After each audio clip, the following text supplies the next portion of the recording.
A Secretaria de Segurança Pública esclarece as circunstâncias que levaram à prisão temporária de Vitor Aragão, marido e principal suspeito de ter matado a esposa com golpes de marreta. Jéssica Cruz vai trazer os detalhes ao vivo agora no BG Manhã. Jéssica, é com você.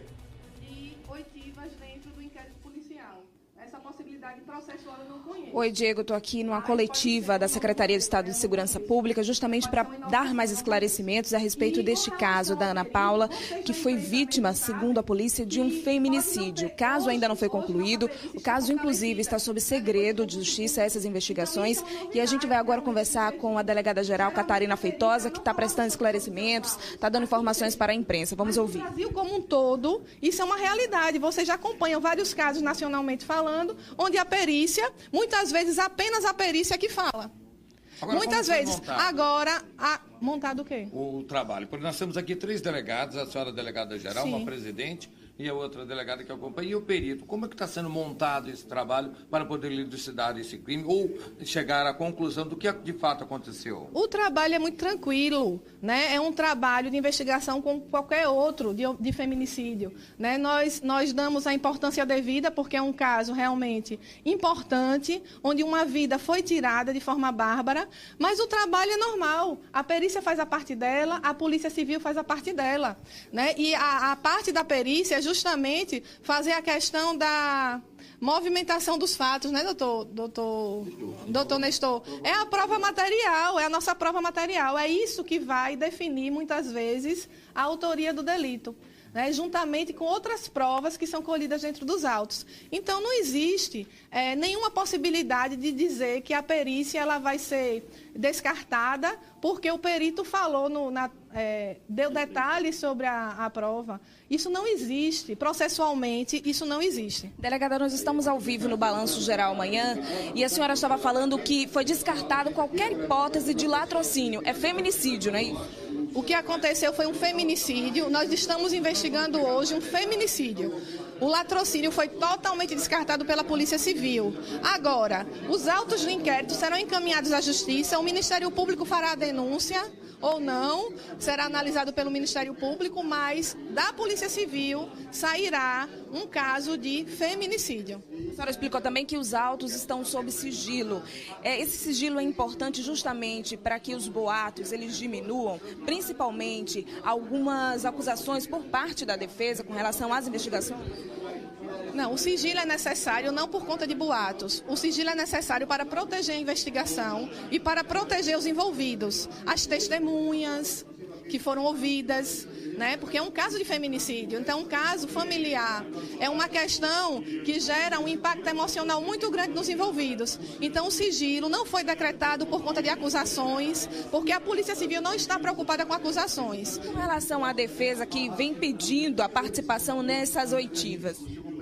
A defesa, repito, ela tem todo o direito de pedir o que ela quiser dentro dos autos. Dentro dos autos, ela tem o direito de pedir o que quiser. Agora, vai ser deferido ou não, a depender da avaliação do presidente do inquérito, que nesse caso é a doutora Luciana. Então, ela é que vai dizer, ela é que vai permitir ou não, vai deferir ou não os pedidos da defesa dentro do inquérito policial. Mas, por exemplo, a defesa chegou a dizer também que iria pedir o cancelamento dessas oitivas porque não estava sendo recebida. Isso é possível?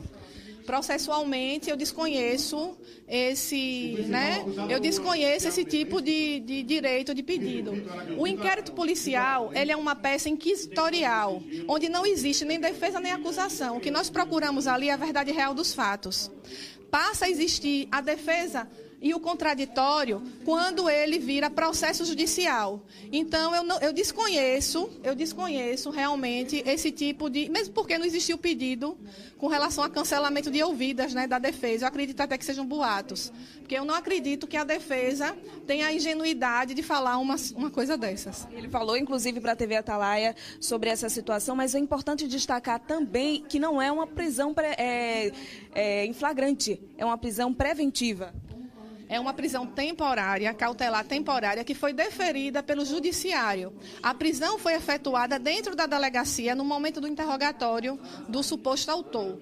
Mas é uma prisão temporária. Em momento algum foi uma prisão em flagrante, como está sendo divulgado. Agora, delegada, eu aproveito a presença, a participação da senhora também aqui no Balanço Geral, porque tem mais de um mês esse caso que a gente vai falar, que é a questão do Clautênis. Vocês já têm algum prazo para dar a conclusão dessas investigações? A Corregedoria de Polícia pediu a dilação do prazo ao Judiciário, né, e nós estamos aguardando aí algumas provas técnicas, né, alguns laudos, para que possamos concluir essa investigação. Mas acreditamos que, no máximo, em mais 15 dias aí, nos próximos 15 dias, a gente esteja concluindo a investigação. Ainda sobre o caso Ana Paula, não foi concluído ainda, né? A coletiva só foi para esclarecer os fatos.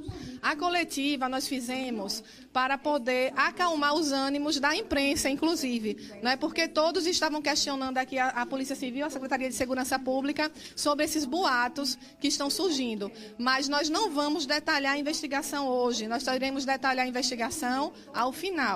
Quando terminar a investigação, nós iremos nos reunir e explicar à sociedade como chegamos à autoria dos fatos. A senhora explicou também aqui que os autos estão sob sigilo, mas o que é possível contar agora?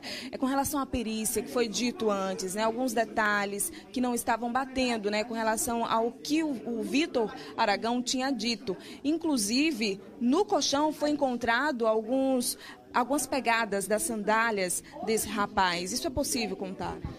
Não, nós não vamos detalhar nada sobre a nossa perícia, nada sobre a perícia, nada sobre o laudo pericial. Essa é uma prova técnica que ela não deve ser questionada através de boatos e disse-me-disse. Nós temos, sim, que responder dentro dos autos do processo. Então, qualquer dúvida que exista com relação à prova técnica, ela deve ser questionada dentro do processo. O que nós podemos dizer é que confiamos no laudo pericial que foi desenvolvido, que foi realizado pela perícia técnica do Estado de Sergipe, e que não temos que prestar satisfação alguma sobre ele, mas, sim, temos a obrigação, se formos questionados, se a perícia for questionada dentro do processo, ela terá a capacidade técnica, nós confiamos nisso, de explicar ponto a ponto o laudo pericial. Muito obrigada pela participação, delegada Catarina Feitosa, que é a delegada-geral, que está se pronunciando hoje sobre o assunto. Ana, uma outra coletiva que foi feita, a perícia chegou a falar, a conversar com a gente, a dar detalhes, mas agora esses detalhes não estão sendo passados mais. Por quê? Porque os autos estão sob sigilo. Segundo a delegada, esse sigilo ele foi pedido justamente para garantir a proteção às famílias e principalmente à criança de 8 anos, que é fruto do relacionamento do Vitor Aragão com a Ana Paula. A Ana Paula, que foi morta no dia 11 de maio. A suspeita de que ela tenha sido morta por conta de umas machadadas, pauladas, isso ainda vai ser dito, né, com mais detalhes quando o caso for concluído de fato, porque nesse momento o que está sendo é esclarecido os fatos para acalmar os ânimos para a população. Essa é a segunda coletiva, a terceira coletiva do caso relacionado à Ana Paula e ao Vitor Aragão, a Ana Paula, que é a vítima, e o Vitor Aragão, que é o preso, que está preso desde a semana passada. Diego. Tá certo, Jéssica. Mais informações no Balanço Geral Sergipe às 11h50 com o Ricardo Marques.